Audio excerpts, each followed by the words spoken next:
what do you think was the toughest part of the application? Was it the statement? Was it the recommendation? I know there is interviews at the later stage, but what through the application do you think was the toughest to handle? I think for me it was both writing the essays and getting the recommendation Hmm. because I know I started my application from the very first day and I didn't submit until 2 weeks before the end of the application period. I I was know. working then.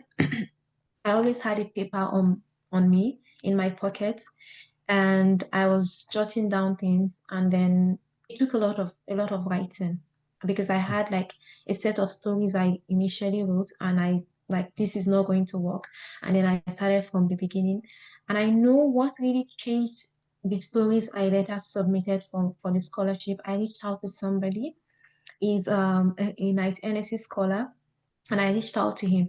And the first thing he told me was, okay, you're applying for this really big scholarship. Tell me about you, Farida. And then I started talking about myself. There was no template. I didn't even know he was going to ask me to talk about myself.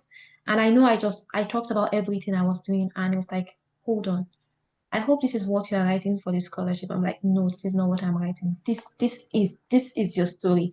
When you were talking about it, you talked about it with so much passion. And I was working with girls, working for this community. It's like I could see how happy you were talking about this thing, and you have to write about it because this is where you shine the most. And I changed everything about my application. So sometimes writing essays might not really work for you. You might need to talk to somebody about everything you're doing in your life and let that person see your passion and maybe point it out to you because most times for people that do a lot of things, you do so many things that it becomes hard for you to even recognize that you've done this many things. Someone doesn't point it out to you. So you do need people around you to help with these things. And I know for my recommendation, it was Africans. It's almost impossible to see your vice chancellor in my school. It's an impossible feat. I'm serious.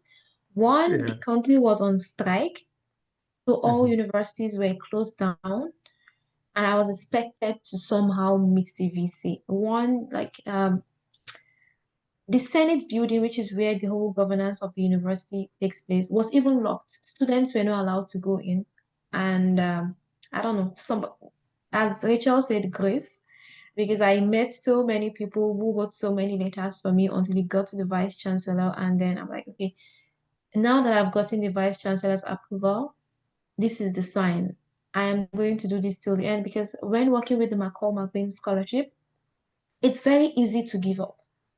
So it's like, I want just 10 people. So every time you look at it, you're like, I can't be part of these 10 people. But if you're able to get your recommenders to send in their letters and maybe get your vice chancellor's recommendation, it becomes harder for you to give up on the scholarship because you wouldn't want to disappoint these people. So that's just it for me.